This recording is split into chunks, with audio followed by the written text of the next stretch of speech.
Seperti mana yang telah kita ketahui, Nabi Khidir merupakan seorang nabi yang memiliki banyak kelebihan yang dianugerahkan oleh Allah Subhanahu wa taala kepadanya. Salah satunya adalah beliau dapat mengetahui apa yang terjadi masa akan datang. Beliau banyak dikenang oleh kaum muslimin dalam sejarah sebagai hamba Allah yang selalu memberi informasi penting tentang masa depan. Setiap ramalan beliau akan memberi arti dan makna yang terkandung di dalamnya, baik berita benar atau bala yang terjadi.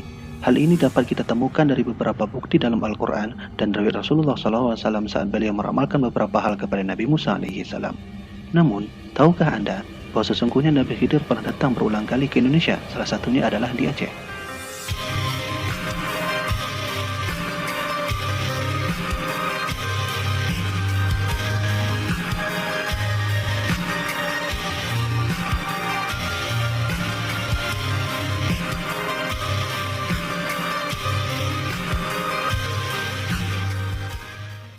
Kedatangan dan ramalan Nabi Khidir ini didapat dari salah satu manuskrip lama Aceh yang terdapat dari sebuah kitab bernama Badiyatul Badiyah. Menurut riwayat yang dijelaskan di dalam kitab tersebut, bahwa Nabi Khidir pernah menemui beberapa orang yang berpengaruh di Aceh. Salah satunya adalah Iskandar Muda dan seorang ulama yang hidup pada masa Empat Ratu Aceh, yaitu Syekh Abdul Rauf As-Sengkili atau disebut dengan Syekh Kuala. Masing-masing di antara keduanya selisih berbeda masa. Raja Iskandar Muda hidup pada tahun 1607 Masehi, sedangkan Syekh Kuala hidup pada tahun 1615 Masehi. Raja Iskandar Muda merupakan raja terkenal. Para ahli sejarawan menyebutkan bahwa kala di masa Iskandar Muda memimpin, Aceh berada pada urutan keempat sebagai kerajaan terkuat di dunia. Hal ini dapat dilihat dari riwayat yang berasal dari penjelajah Muslim dunia, yaitu Imam Ibn Battuta dalam kitabnya Ar-Rihlah. Sedangkan Syekh Abdul Rauf As-Sengkili atau Syekh Kuala dikenal sebagai ulama terkemuka yang pernah hidup setelah masa Iskandar Muda, yaitu masa Empat Ratu Kerajaan Aceh. Menurut sejarawan, beliau adalah seorang ulama terkenal di masanya. Banyak karya beliau dan kemajuan pendidikan agama Islam di Aceh kala itu berkembang di bawah dakwahnya. Itulah mengapa Nabi Khidir mengunjungi kedua hamba Allah ini, disebabkan karena mereka adalah orang yang sangat berpengaruh bagi perkembangan Islam di Aceh. Lalu, apa yang pernah disampaikan oleh Nabi Khidir kepada mereka tentang Aceh? Berikut adalah para ramalan Nabi Khidir atas Aceh Darussalam.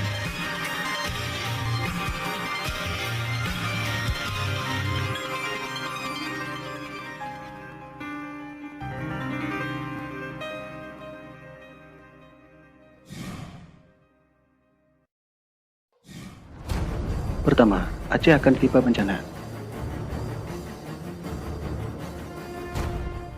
Nabi Khidir pernah mengatakan bahwa lebih kurang dalam tahun 1260 Hijriah, Nanggro Aceh akan ditimpa bala bencana.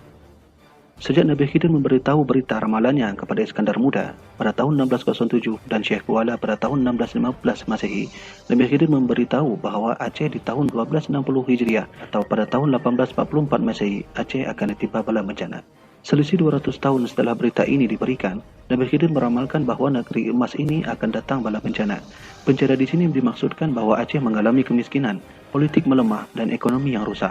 Hal ini dikarenakan Aceh saat itu dikuasai oleh utusan-utusan atau para sultan yang telah haus akan berda Aceh. Selain itu, pada tahun 1844 Masehi hingga 1874 Masehi, di mana Belanda menyerang Aceh pertama kali, para raja yang menjabat kerajaan bukan lagi dari Aceh, akan tetapi dari bangsa luar, seperti Raja Habib Abdul Rahman yang berasal dari Arab dan Raja Tibang yang berasal dari India. Dalam sejarah menyebutkan bahwa kedua raja ini saling berseteru hingga di antara keduanya saling mengancam untuk turun dari tahta kerajaan. Karena inilah, Belanda yang pada awalnya merupakan salah satu negara yang bekerjasama dengan Aceh akan sumber daya alamnya, namun melihat kesempatan luang ini, Belanda yang telah haus akan sumber daya alam Aceh mulai menyusun kekuatannya untuk menguasai negeri Serambi Mekah tersebut.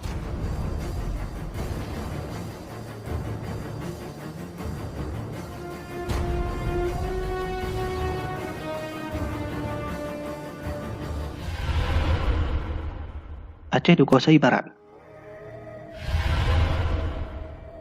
Bahwa dalam tahun 1320 Hijriah, Aceh akan dikalahkan oleh kerajaan Ba yang datang ia dari barat.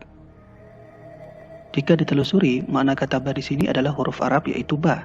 Jika ditulis ke dalam bahasa Arab Jawi, maka negara dari barat yang dimaksudkan oleh Nabi Khidir yang berhuruf Ba tadi adalah Belanda.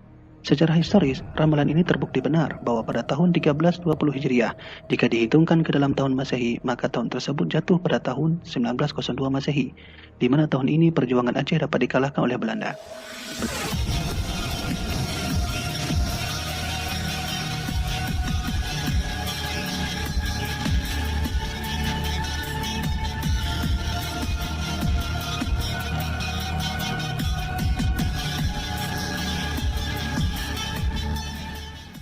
3 tahun sebelumnya, yaitu pada tahun 1988 Masehi, pahlawan Tengku Umar, sekaligus suami kedua daripada Cunyadin, gugur tertembak oleh pasukan Belanda di wilayah Melabuh.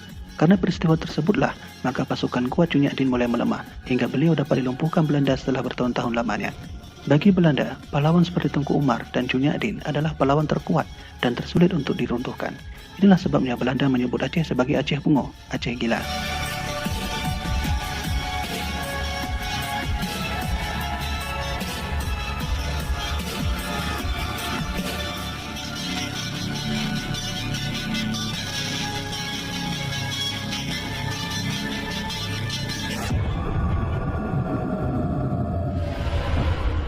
Belanda menyingkir di Aceh.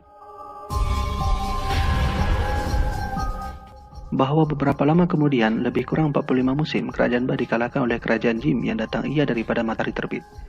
Setelah Belanda dapat menduduki hampir seluruh Aceh, kekuasaan Belanda di tanah air tidak lama, karena datang serangan dari negeri yang menurut ramalan Nabi Khidir adalah sebuah kerajaan dari bangsa yang datang dari matahari terbit.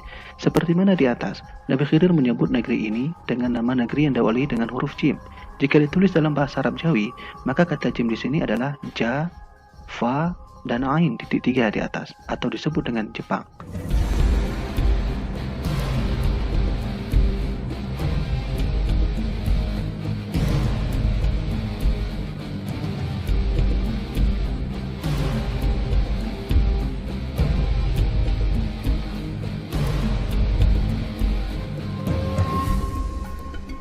Seperti diketahui, sejarah mencatat bahwa Indonesia mengalami penjajahan atas Jepang setelah Belanda. Maka Aceh juga demikian. Setelah hampir 2 abad dibuat kacau oleh Portugis dan Belanda, maka Jepang masuk ke Aceh dengan misi bantuan. Jepang mendarat di Aceh pada tanggal 12 Maret 1942. Pendaratan Jepang dilakukan pada 3 tempat yang berbeda, yaitu di Kerung Raya, Sabang, dan Perlak. Jepang mendarat ke Aceh tanpa rintangan apapun, baik dari pemerintah Belanda maupun dari rakyat Aceh sendiri. Malah sebaliknya, rakyat Aceh pada kala itu menyambut baik kedatangan Jepang dengan perasaan yang senang dan turut membantu mereka. Namun, di balik misi pertolongan untuk Aceh terhadap Belanda, ternyata Jepang juga menyimpan niat untuk menguasai Aceh. Hal ini tentunya karena beberapa alasan. Salah satunya adalah karena Aceh memiliki banyak sumber daya alam dan harta benda. Dan Jepang saat itu baru mengetahui bahwa inilah sebab mengapa Belanda sejak dulu telah mulai menguasai negeri Aceh Darussalam.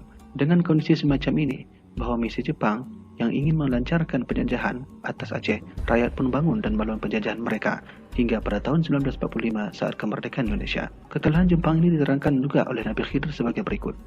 Bahwa lebih kurang 4 musim menguasai Aceh oleh kerajaan Jim, tiba-tiba ia keluar dengan sekelip mata karena ia dikalahkan oleh Praja Ayam, Praja Gajah, Praja Cage, Praja Singa, dan Praja sebagainya.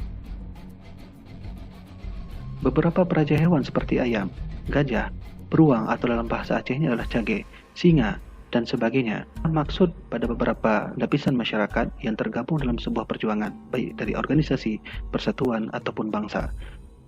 Dalam beberapa naskah Aceh, ayam disimbolkan lambang kekuatan dan keberanian. Gajah adalah lambang keagungan, beruang adalah lambang kesetiaan dan kebesaran, sedangkan singa adalah lambang kekuatan, keberanian, dan keganasan. Adapun kata ia keluar dengan sekelip mata oleh Nabi Khidir di atas adalah bermakna Jepang akan keluar dari Aceh dan Indonesia kala itu dengan cepat, tidak seperti Belanda. Sejarah membuktikan bahwa kedudukan Belanda dan Jepang atas Aceh tidaklah sama. Jika Belanda menjajah Aceh selama hampir 2,5 abad, maka Jepang hanya 3,5 tahun, yaitu pada tahun 1945. Namun, maksud yang tepat dari makna ia keluar dengan sekelip mata oleh Nabi Khidir di atas adalah terjadinya peristiwa kelam dan menyakitkan atas Jepang, yaitu hancurnya 2 kota besar, Nagasaki dan Hiroshima, oleh Amerika dan Britania Raya. Atas peristiwa inilah Jepang mengangkat kaki dari Aceh dan Indonesia dengan cepat.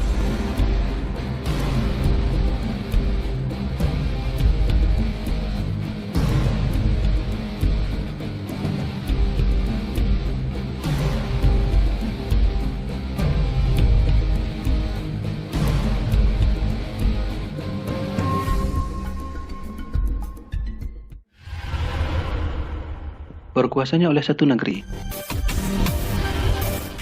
Setelah kerajaan Jim keluar, maka Nanggro Aceh dan negeri di bawah angin lainnya atau usaha isi negeri itu akan berdiri satu kerajaan yang menaklukkan Nanggro Aceh dan negeri di bawah angin lainnya. Bernama kerajaan itu berawal dengan huruf alif. Khidir memberitahu kepada Syekh Kuala dan Iskandar Muda bahwa setelah Jepang mengangkat kaki dari Aceh, maka ada satu negeri yang berkuasa setelahnya. Di dalam ramalan beliau di atas terdapat indikasi kata unik, yaitu segala kerajaan di bawah angin bersatu pada satu kerajaan, yaitu kerajaan yang diawali huruf alif. Negeri yang diawali huruf alif dalam huruf hijaiyah adalah alif. Jika ditulis dalam bahasa Arab Jawi atau bahasa Arab biasa, maka huruf ini menunjukkan pada sebuah negeri yang memiliki nama huruf alif di depannya, yaitu Indonesia.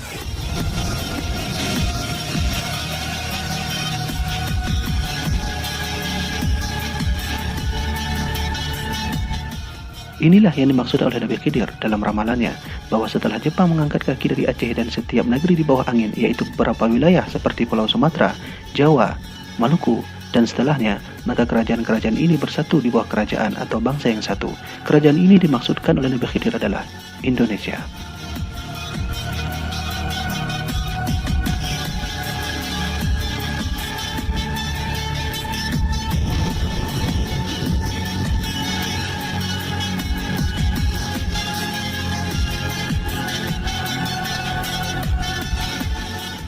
Lalu apa yang diramalkan oleh Nabi Khidir mengenai Indonesia?